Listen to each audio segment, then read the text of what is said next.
Un feliz sábado para todos. Dios les bendiga. Qué gozo poder estar aquí con ustedes adorando el nombre de nuestro Dios. Antes de comenzar el tema para esta hora, quisiera invitarles a que junto conmigo oremos para pedir la dirección de Dios. Querido Padre Celestial que moras en las alturas de los cielos, te damos gracias por la oportunidad de estudiar tu palabra. Gracias por este sábado en el cual nos podemos regocijar en tu presencia.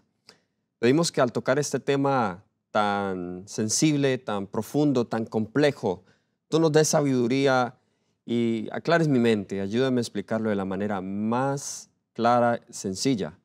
Que tu palabra, Señor, hable a las mentes de cada persona. En el nombre de Jesús lo pido. Amén. En esta hora quisiera responder a una pregunta compleja en cuanto a nuestro querido Señor Jesucristo, el Hijo de Dios. Y la pregunta que quiero responder, que es el título del tema, es: ¿fue Jesús engendrado? Y la razón por la cual quiero responder esa pregunta es porque hay recientemente un resurgimiento de temas en cuanto a la doctrina del Hijo y la doctrina de la deidad bíblicas que han colocado en tela de juicio la eternidad de la segunda persona de la deidad, Cristo Jesús. Y en los movimientos antitrinitarios que cogen cada vez más fuerza, uno de los argumentos que se utiliza, de hecho, un argumento fuerte a mi parecer, porque no es fácil explicarlo, es que Jesús fue engendrado. Uno de los pasajes más difíciles y controvertidos en toda esta conversación teológica al respecto es el pasaje de Hebreos, el capítulo 1, versículos 5 y 6. Así que ese va a ser el pasaje en el cual vamos a estudiar. El tema de hoy es el resultado de una investigación que hice bíblica, una monografía que escribí acerca de este tema. Así que si usted desea mis notas al respecto, tengo casi 20 páginas de un artículo que escribí explicando este tema en detalle para aquellos que estén interesados. Vamos entonces al versículo que va a ser nuestro tema de estudio en esta hora, que es Hebreos el capítulo 1, versículos 5 y 6. Hebreos el capítulo 1, versículos 5 y 6. Porque ¿a cuál de los ángeles dijo Dios jamás: mi hijo eres tú, yo te he engendrado hoy, y otra vez yo seré a él al padre y él me será mi hijo? Ese es el pasaje que tenemos para hoy. Nótese que dice: mi hijo eres tú, yo te he engendrado hoy. Este texto afirma que Jesús es engendrado por el Padre, lo cual ha llevado a varias interpretaciones sobre la eternidad de Jesús. Las discusiones sobre la Trinidad han estado entre las más candentes y controvertidas en la historia del cristianismo. Desde los primeros siglos de la era cristiana hasta tiempos recientes, se han celebrado numerosos concilios, entre esos el famoso concilio de Nicea, y discusiones. Se han escrito muchos libros, monografías y tesis doctorales sobre el tema. Y ese también ha sido el caso en el movimiento adventista del séptimo día. En los últimos años hay un resurgimiento de movimientos antitrinitarios que niegan la personalidad del Espíritu Santo o la deidad eterna de Cristo. Y es por esta razón que he decidido profundizar este tema. Como dijimos, nos vamos a concentrar en este pasaje de Hebreos 1, versículos 5 y 6. La mayoría de comentaristas y eruditos bíblicos están de acuerdo en que Jesús es ciertamente el Hijo de Dios y es superior a los ángeles. Pero donde hay el desacuerdo es con respecto a la naturaleza de su engendramiento y el tiempo referido en el pasaje cuando dice: mi hijo eres tú, yo te he engendrado hoy. Es decir, ¿cuándo fue ese hoy? Y yo creo que las dos palabras claves aquí para entender el pasaje es la palabra engendrar y también la palabra hoy. La palabra engendrar nos va a ayudar a entender la naturaleza de ese engendramiento en relación a la naturaleza de Jesús divina y la palabra hoy nos va a ayudar a explicar el tiempo en que eso sucede. Si podemos responder esas dos cosas, entonces podemos entender de qué manera Jesús fue engendrado y cuándo sucedió eso. Entonces, a la luz de estas preguntas pertinentes, vamos a estudiar este pasaje. Quiero brevemente comenzar con un repaso literario de las diferentes posiciones en el mundo cristiano y adventista que hay con respecto a este tema, las diferentes soluciones que se han dado. Y vamos a hablar desde 5 puntos o 5 perspectivas que hay en el mundo cristiano, 5 posiciones distintas en cuanto a esta discusión. La primera de la que voy a hablar es la encarnación del Hijo. La segunda es la resurrección del Hijo. La tercera es la generación eterna del Hijo. La cuarta es la entronización de Jesús. Y la quinta es la filiación eterna de Dios. Y las palabras claves, entonces, en donde vamos a fijarnos es la palabra hijo, la palabra engendrado y la palabra hoy. Vayamos entonces a la primera posición, a la primera solución sugerida por algunos estudiantes de la Biblia en cuanto a este tema. En un comentario clásico sobre Hebreos por Eric M. Hinn y Philip D. Cray, titulado Comentario Cristiano Antiguo sobre las Escrituras, señala que Jesús se convirtió en el Hijo de Dios en su encarnación. Entonces, esta primera solución lo que hace es decir que estas palabras, cuando el Padre le dijo al Hijo, mi Hijo eres tú, hoy te he engendrado, esto se cumplió cuando Jesús se encarnó, cuando Él vino aquí a este mundo y fue concebido de una virgen. Ellos también están de acuerdo con otros comentaristas de que Cristo es superior a los ángeles, según el contexto de Hebreos 1. Si volvemos al versículo 6, por ejemplo, bueno, eso no lo hemos leído, pero en Hebreos 1:6 vamos a leerlo, dice, y otra vez, cuando introduce al primogénito al mundo, dice, adórenle todos los ángeles de Dios. Estos comentaristas entienden que esto sucedió cuando Cristo fue engendrado.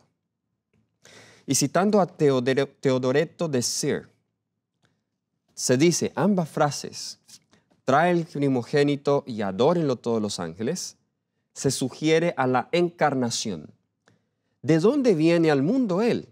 El que sostiene todas las cosas por la palabra de su poder y es hacedor y creador de las edades. ¿Cómo es el primogénito si solo es engendrado? Si incluso después de la encarnación los ángeles lo adoraban, ¿no le ofrecieron este honor antes de la encarnación? Él estaba en todas partes como Dios, pero como hombre vino al mundo. Y este es el comentario cristiano antiguo sobre las Escrituras, Nuevo Testamento, volumen 10, libro de Hebreos, la página 22. Entonces, ¿cuál es la solución de esta primera posición? La solución es que Jesús fue engendrado cuando Él se encarnó, pues los ángeles ya lo adoraban. Ahora, un versículo común para sostener esta posición también es Lucas, capítulo 1, versículo 35. Vamos allá, Lucas, el capítulo 1, versículo 35. Aún estamos en la primera posición, y la primera posición es la encarnación del Hijo. Lucas, el capítulo 1, versículo 35. Noten lo que nos dice aquí las Escrituras. Respondiendo el ángel le dijo, el Espíritu Santo vendrá sobre ti, está hablando acerca de la encarnación, y el poder del Altísimo te cubrirá con su sombra, por lo cual también el santo ser que nacerá será llamado Hijo de Dios. La sugerencia y la solución que se da es que fue en este momento cuando se le dio el título y el nombre a Jesús de Hijo de Dios. Es por eso que cuando el Padre le dice, mi hijo eres tú, yo te he engendrado hoy, debió haber sido en el momento de su encarnación. Ahora, el famoso comentarista Adam Clarke, que sostiene también que Cristo se convirtió en el Hijo de Dios tanto en su resurrección como en su encarnación, y volveremos a ese otro punto de la resurrección. Él comenta Lucas 1:35 y esto es lo que Adam Clarke dice. Con el debido respeto por los que difieren conmigo, la doctrina de la filiación eterna de Cristo es, en mi opinión, antibíblica y altamente peligrosa. Y vamos a hablar acerca de eso. Rechazo esa doctrina, dice Adam Clarke. Ahora, él comenta también en Hebreos capítulo 1, versículo 5, comentando sobre ese texto, dice, las palabras hoy te he engendrado deben referirse a su encarnación, cuando fue concebido milagrosamente en el vientre de la Virgen por el poder del Espíritu Santo, o a su resurrección entre los muertos, cuando Dios, por esta exhibición soberana de su energía todopoderosa, lo declaró Hijo. Él reconoce que la resurrección es el cumplimiento final de su Hijo encarnado. Y aquí estamos leyendo el comentario de Adam Clarke sobre Lucas y sobre Hebreos. Ahora, esta posición, aunque suena un poco lógica, presenta varios problemas. Si Jesús se convierte en el Hijo de Dios en su encarnación, debemos entonces asumir que Él no era hijo antes, y si Él no era hijo antes, entonces el Padre no era Padre antes. Este razonamiento tiene la intención de demostrar que Cristo es eterno y por lo tanto no puede ser el Hijo en el sentido más completo de la palabra. Pero no tiene en cuenta otras referencias que vamos a regresar a ellas en Hebreos 1, por ejemplo, cuando dice que Jesús es el Hijo eterno y Él es el Creador. Entonces, vamos a analizar la segunda solución que se da a este pasaje. La primera es, Jesús fue engendrado, cuando el Padre le dice, mi hijo, eres tú, yo te he engendrado hoy, fue cuando Él se encarnó. Vamos a la segunda solución que se da a este pasaje. Quizá es la más aceptada hoy en el adventismo. Como dijimos, Adam Clarke asume ambas posiciones, la previa y también esta, y él se refiere a la resurrección de Cristo como el cumplimiento más grande de este pasaje. Y citamos, referencia a esta posición, lo que esta posición dice es que Jesús fue engendrado por el Padre cuando Él resucitó. Y esta es una cita, vamos a ir al Salmo, capítulo 2. Esta es una cita que proviene del Salmo capítulo 2, versículo 7. Salmo capítulo 2, versículo 7 nos dice, yo publicaré el decreto.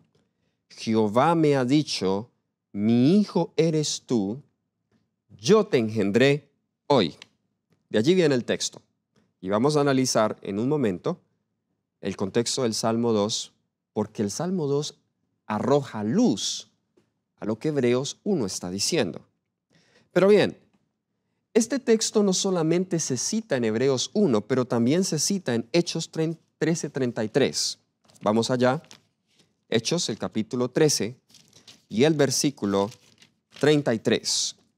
Hechos 13:33. Vamos a leer desde el 32. Vamos a leer desde el 32. Nos dice, nosotros también os anunciamos el evangelio de aquella promesa hecha a nuestros padres. Versículo 33 dice, la cual Dios ha cumplido a los hijos de ellos, a nosotros, resucitando a Jesús, como él está escrito también en el Salmo 2. Noten que también está citando el Salmo 2 y dice, mi hijo eres tú, yo te he engendrado hoy. Versículo 34. Y en cuanto a que le levantó de los muertos para nunca más volver a corrupción, lo dijo así, os daré las misericordias fieles de David, citando Isaías 55:3. Entonces, claramente, y esto no lo podemos rebatir, claramente, este texto está aplicando el cumplimiento de Salmo 2:7 a la resurrección. Interesante esto. Ahora, vamos a Romanos, capítulo 1, versículo 4. Romanos, el capítulo 1, el versículo 4. Nos dice aquí la palabra de Dios que fue declarado Hijo de Dios con el poder del Espíritu de santidad por la resurrección de entre los muertos. Lucas 1:35 dice, fue llamado Hijo de Dios. El ángel le dijo, le pondrás por nombre, él será llamado Hijo de Dios cuando fue encarnado. Pero acá en Romanos 1:4 nos dice que él fue declarado Hijo de Dios por la resurrección de entre los muertos. Parece que hubiera una contradicción allí, ¿cierto? Pero el pasaje de Hechos 13, 33 y 34 es muy diciente. De hecho, esta es la posición que asume el comentario bíblico adventista. Cuando se refiere a esta posición, el tomo 5, allí en el comentario, en las páginas 683, 684, comentarios sobre Hechos 13, 33. ¿Okay? Hechos 13, 33. Perdón, Lucas 1, 35. Es el tomo 5. Lucas 1, 35. Ahora bien, vamos a regresar al punto de discusión. Esta posición, como dije, es bien aceptada en muchos círculos adventistas, porque el versículo citado anteriormente sugiere explícitamente que Dios llamó a su Hijo, hoy te he engendrado hoy, en la resurrección. Pero lo que esta posición no hace es tener en cuenta que la resurrección de Jesús está estrechamente ligada con su ascensión y su entronación. Volvamos a Hebreos capítulo 1. Como estudiantes de Biblia se nos ha dicho que debemos siempre estudiar el contexto. No debemos nosotros hacer una doctrina con un texto aislado. Yo debo estudiar el contexto inmediato. ¿Dónde está ese texto? ¿Qué versículos lo rodean? ¿Cuál es la lógica del razonamiento que el autor está utilizando? Hebreos 1:13, por ejemplo, nos dice, pues a cuál de los ángeles dijo jamás, siéntate a mi diestra, hasta que ponga a tus enemigos por estrado de tus pies. Hebreos 1, ustedes van a notar que vemos que el diálogo a veces pasa entre Dios, el Padre, hablándole a su Hijo, pero a veces es Dios, el Padre, hablándole a los ángeles. Y entonces transiciona entre esos dos audiencias. Bien. Estas declaraciones que vemos que el Padre está haciendo, y Pablo aquí está citando mucho el Antiguo Testamento, o el autor de Hebreos, se hacen en el mismo contexto de la engendración o el engendramiento del Hijo. Entonces no debemos nosotros obviar esta otra parte donde dice, aquí prácticamente estamos viendo una entronación, siéntate a mi diestra hasta que coloque a tus enemigos por estrado de tus pies. Sin embargo, no debemos quitar el aporte que hace esta posición a nuestro estudio. Vamos a la tercera solución que se ha dado, y es la generación eterna. ¿Qué es eso? Voy a leer de A. Hodge en sus esquemas de teología, quien define la doctrina de la generación eterna del Hijo de la siguiente manera. Y cito de la página 143, Esbozos de Teología o Esquemas de Teología de A. Hodge. ¿Okay? Nos dice, la generación eterna del Hijo se define como un acto personal eterno del Padre, en el cual por necesidad de la naturaleza, no por elección de voluntad, Él genera la persona, no la esencia del Hijo, comunicándole toda la sustancia indivisible de la deidad, sin división, alienación o cambio, de modo que el Hijo es la imagen expresa de la persona de su Padre y continúa eternamente, no del Padre, sino del Padre y el Padre en el Hijo. perdón, sino en el Padre y el Padre en el Hijo. Y él cita Hebreos 1, 5 y 6 para esto, también otros pasajes, como Juan, capítulo 10, versículo 38, etc. El principal apoyo bíblico de la doctrina de la derivación es, nos dice acá Juan, capítulo 5, versículo 26. Así que prácticamente, en otras palabras, aquí dice que la generación eterna del Hijo es que el Padre, no por necesidad de por naturaleza, y no por elección, Él genera la persona de Jesús continuamente. Continuamente. Entonces, no importa cuándo el Padre le haya dicho esto a Jesús, porque continuamente Jesús está siendo generado por el Padre. Esto tiene la presuposición, la idea semi-arriana de que Jesús fue engendrado por el Padre en un momento en la eternidad. Ahora, déjenme aclarar ese punto. Hay una diferencia, y por eso algunos son arrianos o se denominan arrianos, otros semi-arrianos. El arrianismo enseña que Jesús fue creado, pero el semi-arrianismo enseña que Él fue engendrado, dos cosas muy distintas. ¿Ok? En la eternidad. Y vamos a volver a ese punto. Esto se discutió en el concilio de Nicea. ¿Cuál es la esencia del Hijo? Fue engendrado, fue creado, ha estado desde la eternidad junto con el Padre. Básicamente, entonces, este punto de vista asume el credo niceno de que Jesús no fue creado sino engendrado por Dios como su Hijo en la eternidad pasada y continúa teniendo la misma esencia del Padre por la comunicación eterna divina de Dios. Esta posición también es sostenida por Phil Johnson en su artículo Un hombre más excelente, la filiación eterna y Salmo 2, 7 y Hebreos 1, en su Journal de Master Seminar. Este autor, Phil, defiende la eternidad del Hijo, su divinidad completa y su igualdad con el Padre, argumentando que un hombre que engendra un hijo engendra una persona completamente humana como él mismo. También sugiere que este engendramiento pertenece claramente a su deidad, no a su naturaleza humana. Y esto lo dice en la página 109 de su libro. Este punto de vista es más amplio que el de los dos anteriores, porque nos lleva muy atrás, antes de la encarnación y la resurrección, hasta la eternidad pasada.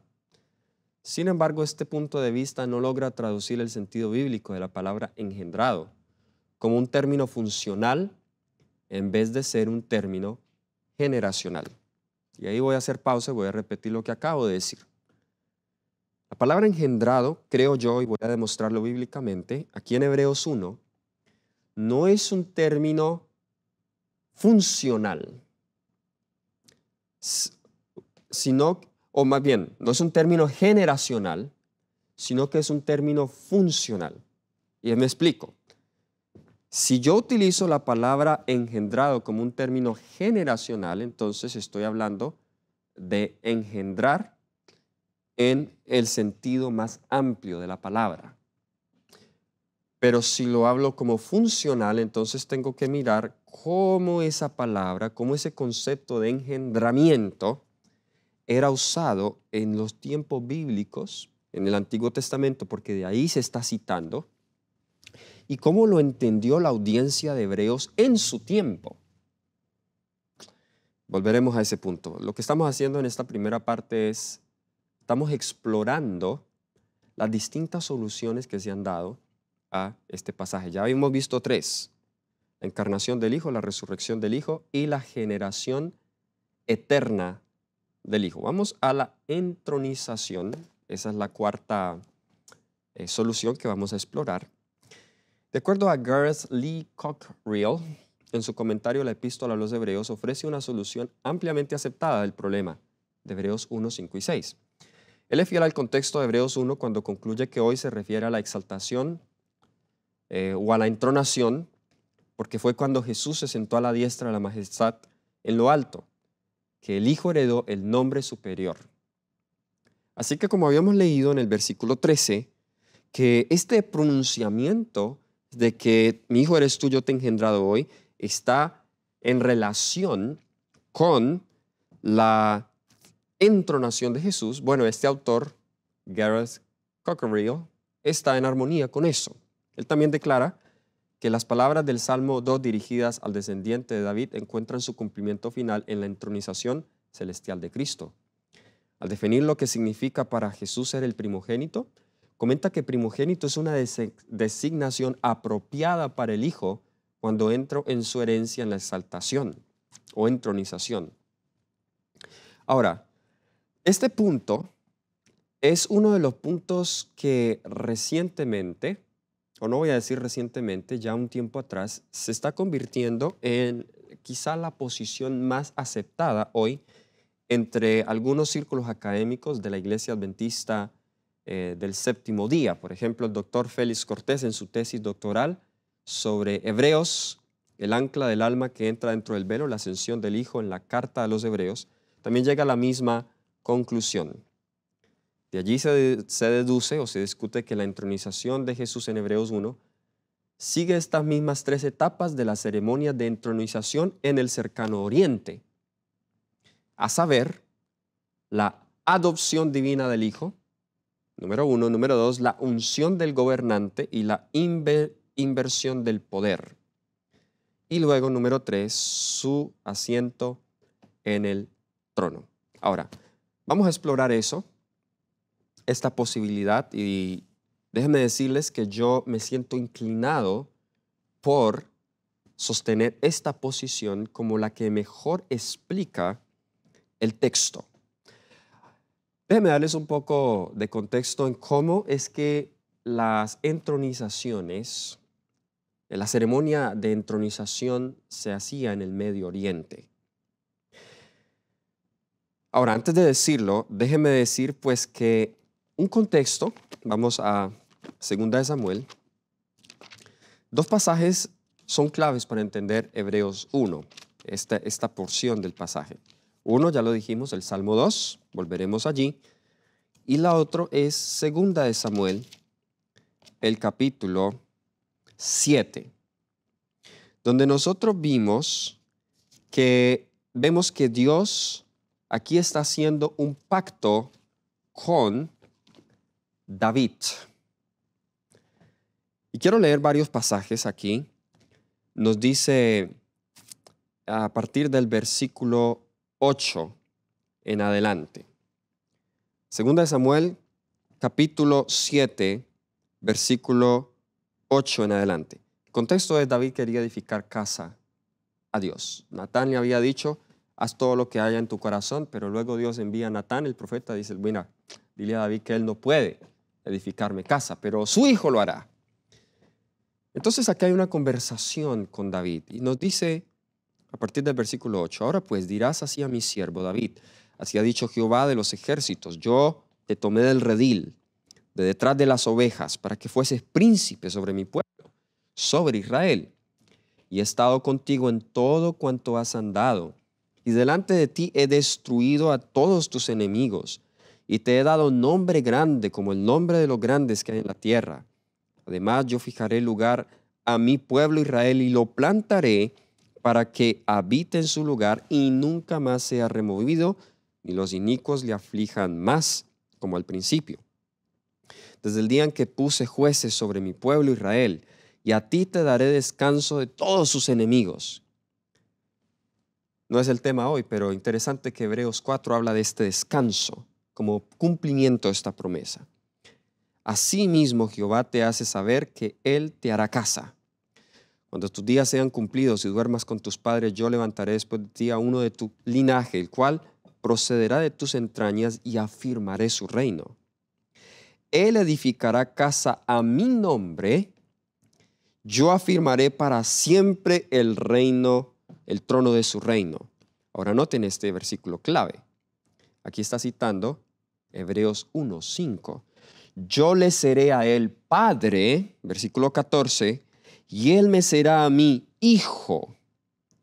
Y si él hiciere mal, yo le castigaré con vara de hombres y con azote de hijos de los hombres. Noten esa frase. Yo le seré a él padre y él me será mi hijo. Ahora, este vocabulario, esta expresión, las personas del Antiguo Testamento las entendían. Porque esta manera de dirigirse era muy común en la manera en cómo se le dirigía al nuevo rey. Al nuevo rey.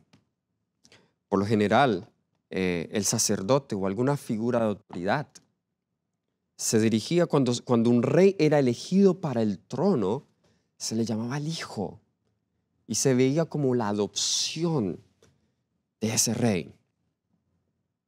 Interesante, esta misma frase, en el contexto del pacto con David, el pacto davídico, aquí el autor del libro de Hebreos cita y se lo aplica a Jesús, porque Jesús es el verdadero hijo de David, cuyo trono iba a ser establecido para siempre.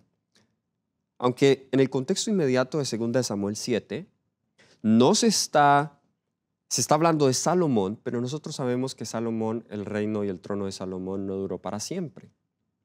Y Salomón no hizo las cosas correctas en todo su reinado. El cumplimiento más completo de esto fue en Jesús, que era del linaje de David, como dice Romanos capítulo 1, versículo 5.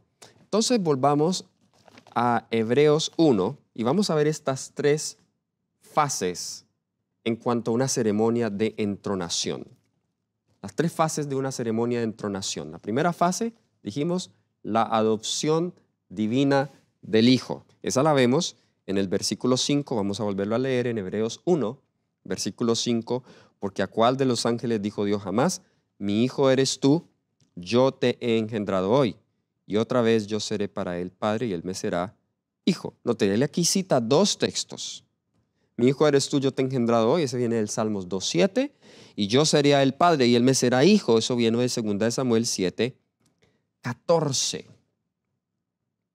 Aquí vemos entonces la adopción. La segunda fase, dijimos, de esta ceremonia es la unción del gobernante y la investidura de poder, en este caso el cetro.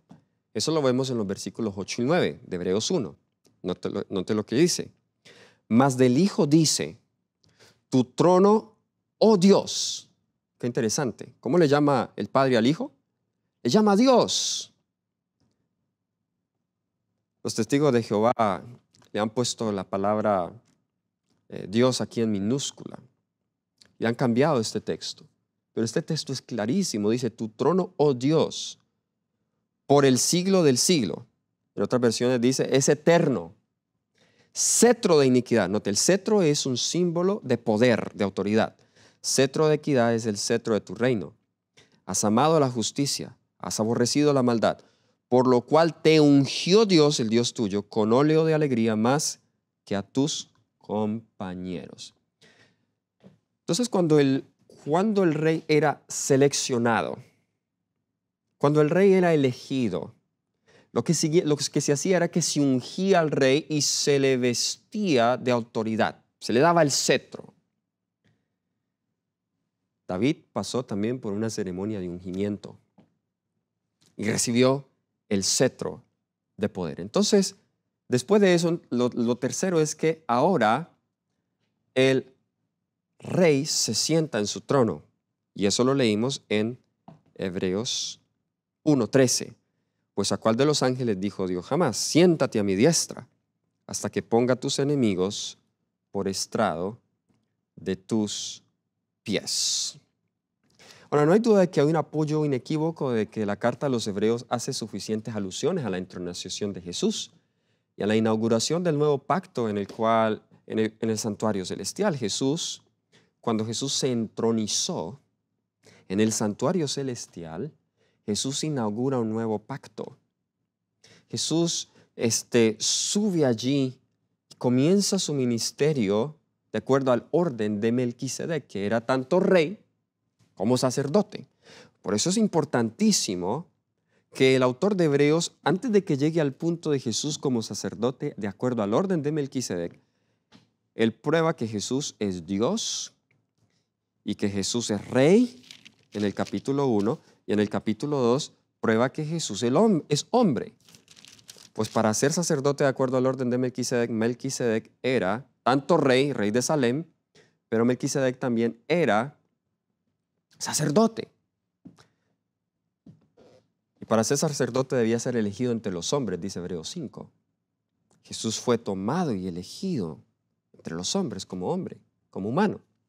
Entonces están mirando el contexto. El contexto de Hebreos tiene que ver con la inauguración de un nuevo pacto en el santuario celestial. Veamos algunos textos en cuanto a eso. Hebreos el capítulo 6, versículos 19 y 20. Textos muy usados por opositores a la doctrina del santuario.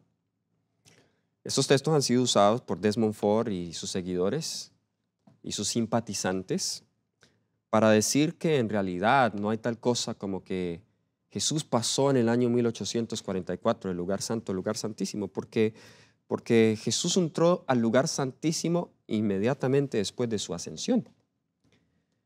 Pero en realidad aquí está hablando de la inauguración del santuario celestial. Y desde luego, esto no niega la solución anterior que habíamos mencionado, la de la resurrección, porque Jesús, al resucitar, Jesús obtiene la victoria sobre la muerte y sobre el diablo, lo cual lo habilita para ahora él sentarse en el trono. Así que está relacionado. El problema con esa posición es que solo se ciñe en ese aspecto, pero no ve el cuadro más grande. Nota lo que dice Hebreos 6, 19 y 20, la cual, hablando de la esperanza, tenemos como segura y firme ancla del alma, que penetra hasta dentro del velo, donde Jesús entró por nosotros como precursor, hecho sumo sacerdote para siempre, según el orden de Melquisedec. No te dice, entró dentro del velo. ¿Y cómo nosotros explicamos eso? Bueno, algunos dicen, pero debió ser dentro del velo el lugar que va al lugar santo. Esa es la respuesta que algunos dan. Otros simplemente dicen, no, este es el velo del lugar santísimo y por eso concluimos que cuando Jesús asciende y se entroniza, pues Él va directamente al lugar santísimo. De nuevo, si nosotros obviamos el contexto de dónde el autor de Hebreos está sacando toda esta idea de la entronización de Jesús, que es en el Antiguo Testamento, que está relacionado con la inauguración del santuario, entonces vamos a llegar a conclusiones erróneas. Cuando Moisés inauguró el santuario, lo ungió. No tengo tiempo para ir en eso y no es el tema ahora, pero voy a explicarlo brevemente. Y él ungió, la Biblia dice que Moisés ungió todos los muebles, incluyendo el arca del pacto. Él entró al lugar santísimo también en la ceremonia previa. Así que, sea que este velo solo es el que va al lugar santo, no lo dice aquí el texto explícitamente. Lo que sí es claro es que Moisés, cuando ungió el santuario en su inauguración, él ungió los dos apartamentos. Así que, si decimos que Jesús entró al lugar santísimo cuando Él asciende al cielo, desde esa perspectiva nosotros no estamos negando de que Jesús haya entrado al lugar santísimo para comenzar la obra de expiación del juicio investigador en 1844. Porque la función y la razón por la cual entró aquí, y no solamente fue al lugar santísimo, a todo el santuario, fue para inaugurarlo. Ahora vamos a Hebreos 9:12. Hebreos 9:12 dice, y no por sangre de machos cabríos ni de becerros, sino por su propia sangre entró una sola vez y para siempre en el lugar santísimo, habiendo obtenido eterna redención. Mala traducción. La palabra hagia en realidad significa, hagión, lugares santos. ¿Okay? Puede referirse al lugar santísimo, al lugar santo o al santuario. Una mejor traducción aquí sería más bien, entró para siempre al santuario.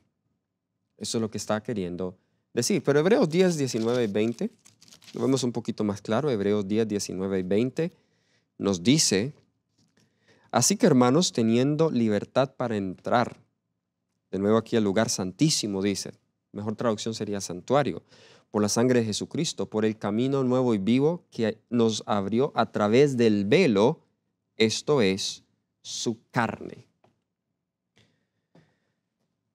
Así que, claramente, déjeme leer un texto más. Aquí está hablando de la inauguración del nuevo pacto, que es paralelo con la inauguración del santuario celestial y Jesús como sumo sacerdote de acuerdo al orden de Melquisedec, su entronización.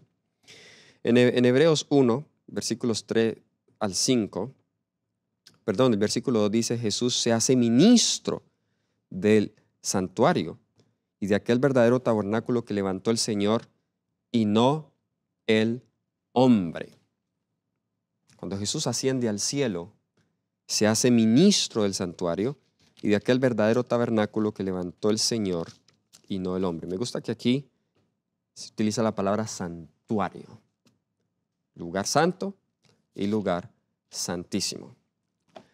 Así que aquí no estamos pretendiendo expandirnos más allá del contexto de Hebreos, pero es importante que nosotros consideremos que de acuerdo a todo el contexto de Hebreos, la palabra engendrar está siendo utilizada aquí más funcionalmente y no generacionalmente. Funcionalmente, es decir, como función de rey. Ahora, un punto más, el cual quiero mencionar, que es la quinta solución que se da a este texto. Ahora, esta quinta solución en realidad no es una solución directa, pero esta quinta solución nos lleva aún más allá, al pasado, para poder entender algunas cosas en cuanto a Jesús como Hijo de Dios.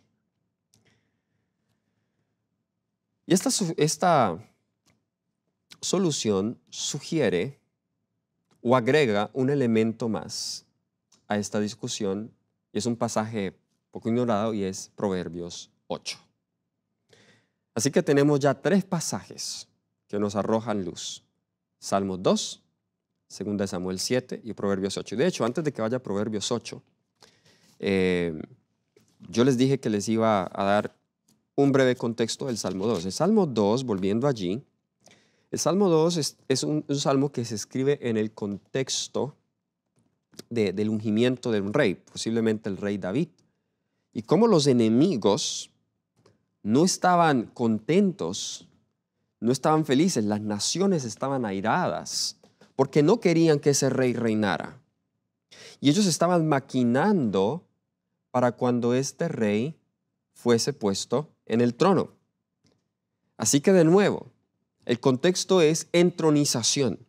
Entonces, del versículo 1 al versículo 3, nosotros encontramos que esto hace referencia a la ira de las naciones. Esto que claramente también se cumple con Jesús. Por ejemplo, noten el versículo 2 de Salmo 2. Se levantarán los reyes de la tierra, príncipes, consultarán unidos contra Jehová y contra su ungido, diciendo, versículo 3, rompamos sus ligaduras y echemos de nosotros sus cuerdas. Entonces, versículos 1 al 3 está hablando de la ira de las naciones. ¿Saben que eso se cumplió en el tiempo de Jesús? Noten que este pasaje se cita en Hechos, el capítulo 4, versículos 25 y 26. Hechos, el capítulo 4, versículo 25 y 26. Aquí los apóstoles fueron puestos en la cárcel por predicar en el nombre de Jesús. Luego ellos son libertados. La iglesia que estaba orando por ellos se regocija por la libertad de los apóstoles, Juan, Pedro, y luego ellos dicen, versículo 24, Hechos 4, 24, dice, y ellos habiendo oído alzaron unánimes la voz a Dios y dijeron, soberano Señor, tú eres el Dios que hiciste el cielo y la tierra, el mar y todo lo que en ellos hay, que por boca de David tu siervo dijiste, ¿por qué se amotinan la gente y los pueblos piensan cosas vanas? Se reunieron los reyes de la tierra y los príncipes se juntaron en uno contra el Señor y contra su Cristo. Versículo 27, porque verdaderamente se unieron en esta ciudad contra tu santo Hijo Jesús, a quien ungiste Herodes y Poncio Pilato con los gentiles y el pueblo de Israel. Entonces, ¿cómo se cumplió esto? Esto se cumplió cuando la nación judía unidos con los romanos, se levantaron en contra de Jesús. ¿El punto cuál era? ¿Cuál fue la razón y el argumento que ellos usaron para convencer a Pilato? Mire, él dice que él es el rey de los judíos. Él quiere tomar tu trono. El punto tenía que ver con rey. ¿Y qué fue lo que se colocó en la cruz de Jesús? Pilato al final decide colocar esa señal y los judíos se enojaron y les dijeron, no colocas que eres rey, él no es nuestro rey, no queremos a ese rey. Pilato dijo, lo que he hecho, lo he hecho. Jesús era el rey, pero ellos no querían que él fuese el rey. Los judíos, los líderes judíos de manera especial instigaron este odio. Así que el versículo 1 al 3 está relatando eso. Pero el versículo 4 al versículo 9 es la respuesta de Dios a estos dirigentes, porque el versículo 4 dice, el que mora en los cielos se reirá, el Señor se burlará de ellos. Y entonces encontramos allí el decreto, yo publicaré el decreto, Jehová me ha dicho, mi hijo eres tú, yo te engendré hoy. En el contexto de Salmo 2, ¿qué es eso? Ustedes no quieren ese rey, bueno, dice Dios se burla de ellos. Una expresión idiomática donde dice simplemente, Dios tiene, ¿cómo lo podría decir?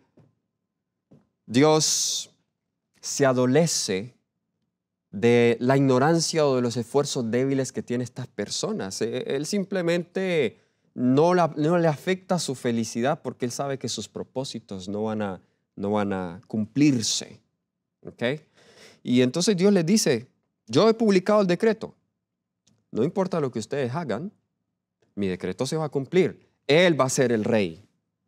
Y entonces ahí está, mi hijo eres tú, yo te he engendrado hoy. Y el versículo 10 hasta el versículo 12, entonces encontramos un llamado entonces ahora a adorar, a honrar, a servir a ese nuevo rey que Dios ha puesto. Ese es Salmo 2. Ya vimos 2 de Samuel, capítulo 7. Ahora vamos, Proverbios 8. Proverbios 8 apunta hacia atrás a la instalación de Cristo preencarnado en un nuevo oficio al comienzo de la creación. Ahora, esto es algo muy interesante. Vamos a Proverbios 8. Proverbios el capítulo 8, versículos 22 y 23. Proverbios capítulo 8, versículos 22 y 23. Está la encarnación de la sabiduría. La sabiduría habla como si fuera una persona. Aquí dice, Jehová me poseía en el principio, ya de antiguo antes de sus obras. Eternamente tuve el principiado desde el principio antes de la tierra. Interesante. La sabiduría dice aquí varias cosas. Dice, Jehová la poseía desde el principio, aún antes de sus obras, antes de la creación. Pero, si lo leímos hasta el versículo 22, nos da la idea de que, bueno, dice antes, pero tuvo que haber tenido un comienzo. Y esa es la confusión de muchos al estudiar este tema, porque Dios nos habla a nosotros en lenguaje humano para que nosotros podamos entender. Pero nótese que el versículo 23 dice, eternamente tuve el principiado contigo, desde el principio. Entonces, ¿tiene un principio o no tiene un principio? Aquí habla eternamente. Dice, desde el principio, antes de la tierra. Ahora, esto nos presenta una alternativa no explorada por muchos comentaristas que tal vez pueda resolver el problema de la generación eterna. En vista entonces de diferentes posiciones, la solución a esta pregunta se encuentra en el contexto inmediato de Hebreos 1 y también en todo el contexto de la epístola y en el contexto cósmico, como lo estamos viendo aquí en Hebreos. Ahora, déjeme decir, lastimosamente ya no voy a poder proveer la evidencia para Proverbios 8, versículos 22 al 23. Voy a tener que grabar otro programa seguido a este solo explicando este texto. Ya se me fue el tiempo, creí que iba a alcanzar, pero les voy a dejar un poco, voy a despertarles el interés para que usted pueda ver el próximo programa, ¿bien? ¿Sabían ustedes, y tengo evidencia bíblica del espíritu de profecía para esto, que Jesús fue instalado aún antes de la creación del mundo? Jesús hizo algo muy parecido a lo que Él hizo con el hombre cuando Él se encarna, pero Jesús fue instalado con la función de mediador, la misma función, pero entre los ángeles y Dios. Es decir, Él condesciende ahora al nivel de los ángeles y por eso ahí se genera la controversia, porque la hermana White dice que el Satanás creía que Jesús era un ángel como él y como los otros. Entonces, por eso en su mente, cuando el Padre lo estaba exaltando a él a la posición del Padre, entonces él se sintió celoso, pero él es uno como nosotros, ¿por qué a él sí? Y por eso es que el Padre tuvo que convocar a todos los ángeles y delante de todos los ángeles presentó la verdadera posición del Hijo. Entonces surge la pregunta, ¿por qué Satanás llegó a esa conclusión? No es porque el Hijo no era el Hijo y no es porque no era Dios, sino que él malinterpretó esa condescendencia de Jesús para estar entre los ángeles y creyó que Jesús era uno igual a él, pero no lo era. Podemos hablar un poco más al respecto, así que en ese sentido Jesús sigue siendo hijo porque aún está cumpliendo una función de mediación. Toda esa confusión que hay hoy por los títulos de Dios, Padre, Hijo, Espíritu Santo, es simplemente una mala comprensión de los títulos. Estamos tratando de definir a Dios por los títulos y eso no lo podemos hacer, porque el título puede expresar algo, solamente un aspecto de quién es Dios, pero no es abarcante. Ahora bien, déjeme entonces terminar, ir terminando, ir concluyendo entonces en nosotros en este pasaje. Hay muchas cosas que nosotros no podemos entender acerca de Dios. Yo no pretendo tener todas las respuestas, pero algo es importante y voy a ya hacer una aplicación espiritual. Tú y yo, hoy, también podemos convertirnos hijos de Dios. No en el mismo sentido de Jesús en cuanto a función, pero podemos ser hijos espirituales de Dios.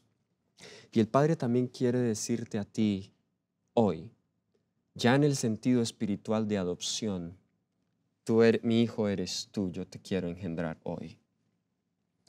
El libro de Romanos nos dice cómo nosotros nos convertimos en hijos de Dios. Y termino con este texto brevemente. Romanos, el capítulo 8. Romanos el capítulo 8, comenzando con el versículo 14, porque todos los que son guiados por el Espíritu de Dios, estos son los hijos de Dios. Pues no habéis recibido el espíritu de esclavitud para estar otra vez en temor, sino que habéis recibido el espíritu de adopción, por el cual clamamos, Abba Padre. Así le llamamos Abba Padre es porque somos ¿qué? Sus hijos. El Espíritu mismo da testimonio a nuestro espíritu de que somos hijos de Dios, y si hijos, también herederos de Dios y coherederos con Cristo, si es que padecemos juntamente con Él, para juntamente con Él seamos glorificados. Esto para mí es maravilloso, porque si Jesús es el Hijo de Dios y ha heredado todas las cosas del Padre, cuando yo recibo a Jesús en mi vida como mi Salvador personal, me convierto en coheredero con Jesús. Jesús está dispuesto a compartir su herencia con sus hermanos. Si yo acepto a Jesús, me convierto en hermano de Jesús y me convierto en hijo de Dios. Y el Padre nos ve a nosotros como Él ve a Jesús y nos va a dar la herencia que Él dio a Jesús. ¿Quieres tú eso hoy? Yo sé que el estudio fue muy técnico, pero esta es la esencia del estudio. Si Jesús, como hijo, fue engendrado para ser rey y sentarse a la diestra del Padre, La promesa a la Odisea es la misma. El que venciere, haré que se siente conmigo en mi trono, así como yo he vencido y me he sentado con mi Padre en su trono. ¿Quieres tú eso para tu vida? Vamos a orar. Querido Señor y Padre bueno, gracias por el sacrificio de Jesús, porque tenemos a tu Hijo, Señor, como nuestro Rey, nuestro mediador. Señor, adóptanos como tus hijos, oh Padre. Queremos ser coherederos con Jesús y añoramos ser parte de esa familia celestial. En el nombre de Jesús lo pido. Amén.